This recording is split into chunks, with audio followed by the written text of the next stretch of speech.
We all know how dominant Liverpool are in these times, and Atletico Madrid had a difficult tie against them. The only way Atletico Madrid went through this if Simeone did a masterclass in Madrid, which he did, and stunned Liverpool with the result destroying their extremely long winning streak. Let's see how Diego Simeone and his boys did what they do best, and Liverpool couldn't break the deadlock even after having 70% of the ball and pretty much dominating the whole game. Let's look at the formations first, because I believe that's where the magic happens, and Atletico Madrid fielded a 4-4-2 flat, which is generally what they do best, but there was a change in the lineup. With the youngster Joao Felix being out, they replaced him with Angel Correa, who generally prefers to play wide but was playing a striker the whole game. Liverpool started with their winning formula with the 4-3-3 with Mane, Firmino and Salah playing up front, bombarding the opposition as they generally do. Now, Liverpool always builds their attack with a lot of space in the midfield, with Firmino dropping deep and supplying it to the attack. Now, if you look closely, Atletico did this from the start. They started the team really high to compress the Liverpool attackers in the midfield. This made it extremely hard for Liverpool to keep the ball in the midfield and build up from Firmino. Firmino was always surrounded by many defenders all the time and always lacked space where he runs his magic. Now the strategy works like a charm for Simeone if they get the early goal and then try to sit back. Since the start, you could notice what Atletico Madrid was trying to do. Renan Lodi was asked to push up front, with Thomas Lemar moving in the middle, overcrowding the midfield even more. Atletico Madrid transformed into a 3-4-3 when Liverpool was trying to build the attack. This often made it difficult for Liverpool to connect their midfield, since Fabinho and Wijnaldum were always behind the attacking line of Atletico. Pushing a man up front from the 4-4-2 system made Vrsaljko and Lodi the fourth midfielder to maintain the shape, and blocking Henderson to channel it to Firmino. Again, you could see how Atletico Madrid convert themselves into a 3-4-3, forcing Robertson to pass it back. Now let's talk about the early goal and analyze it how it happened.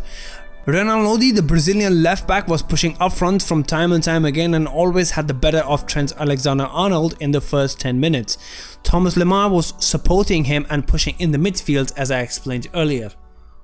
Renan Lodi whips a ball in the 3rd minute and the pressure leads to a corner. Good start here by the home team as expected.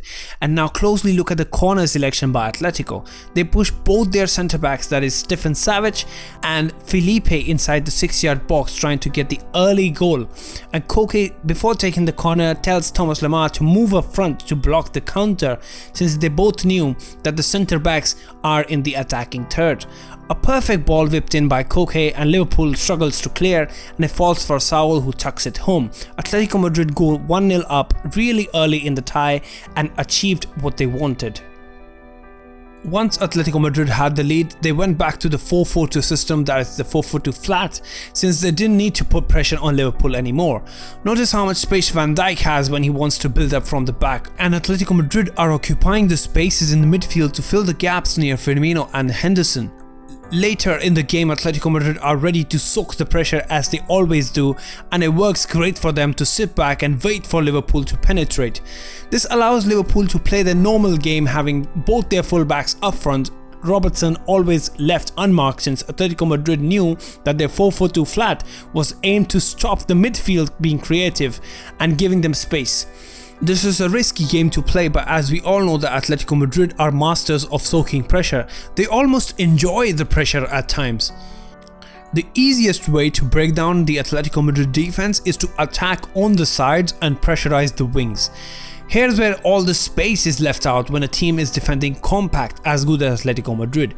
Sadly, this is where Liverpool lagged all night. Alexander-Arnold had 4 misplaced crosses last night with a pass completion rate of 77%, which is very unlikely of him.